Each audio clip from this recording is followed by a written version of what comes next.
sini kita langsung baca aja soalnya, yaitu Randi ingin membeli sejumlah unit game PS5, tetapi perangkat ini belum tersedia secara offline di sekitar rumahnya. Ketika akan check out, Randy harus membayar harga beli perangkat game tersebut ditambah dengan pajak penjualan dan biaya pengiriman. Jika pajak penjualan tersebut adalah 7,5% dan biaya pengiriman sebesar 290.000, perhatikan pernyataan berikut. Pernyataan yang pertama, biaya total pembelian X unit game setelah kena pajak dapat dinyatakan sebagai fungsi TX sama dengan 1,75X. Kita langsung buktikan ya. Kita bisa tandai ini, pajak penjualan itu 7,5% dan biaya pengiriman sebesar 290.000. Kita perhatikan lagi, biaya total unit game setelah kena pajak berarti hanya terkena pajak, belum terkena ongkir, yaitu TX. TX itu sama aja seperti biayanya atau X terkena dengan pajak. Yang namanya pajak itu dikali, ya kan? Berarti dikali 7,5%. Ini untuk mendapatkan sebuah total pajaknya. Nah, untuk mendapatkan TX-nya berarti ditambah lagi dengan X-nya lagi. Maka X dikali 7,5%, X dikali 7,5 per 100 ditambah dengan X. 100 kita coret, bisa kita undur komanya menjadi X dikali 0,075 ditambah X, maka 0,075X ditambah 1X. Maka 1 kita taruh di depan koma, 1,075X.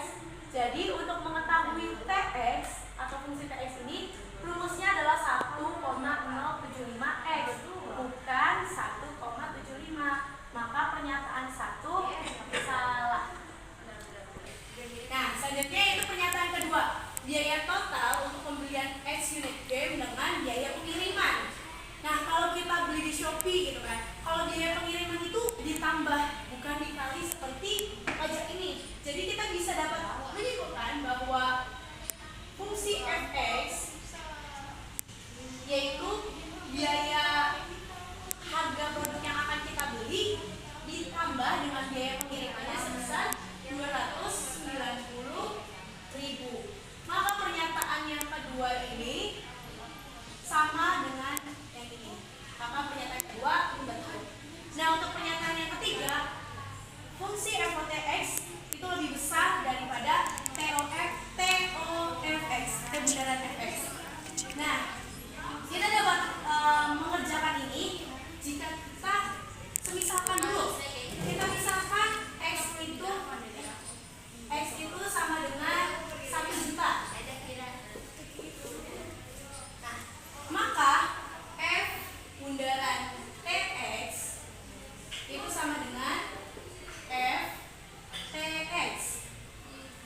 Nah, kita masukkan dulu fungsi TX. Fungsi TX itu 1,075 dikali X. X-nya itu sebesar 1 juta.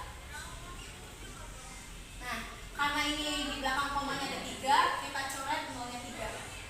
Maka F sama dengan, kita tulis ulang, 1,075, nolnya sisa 3, 1, 2, 3, kita masukkan di sini. Nah, maka biayanya itu kita masukkan lagi fungsi F. Fungsi F itu X plus 290.000, maka kita tulis ulang 1.075.000 ditambah dengan 290.000. Hasilnya 1 juta.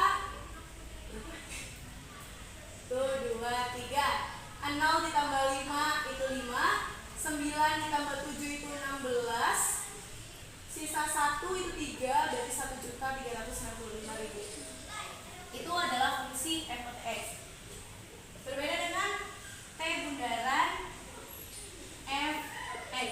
Maka kita kerjakan fx terlebih dahulu, yaitu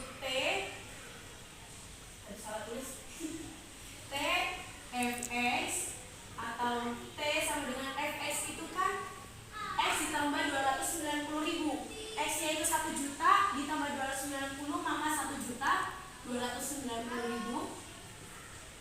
T itu dikali 1,075 dikali 1.290.000. Ini tapi coret, ini juga dicoret, berarti 1,075 dikali 1.290 berapa, Wi? Nah, jadi T bundaran F ini kita masukkan fungsinya yaitu 1,075 dikali 1.290.000. Kita bisa coret komanya, di belakang koma itu ada 3, maka serta nolnya coret 3. Dan hasilnya 1.075 dikali dengan 1.290, hasilnya adalah 1.386.750. Nah, kita bisa bandingkan nih bahwa T bundaran F itu hasilnya lebih besar dibanding dengan F bundaran T. Maka pernyataan 3 betul. Nah, yang terakhir pernyataan 4. Ini gampang banget. Untuk pernyataan 4 kita bisa baca dulu soalnya. Jika secara hukum pajak tidak dibebankan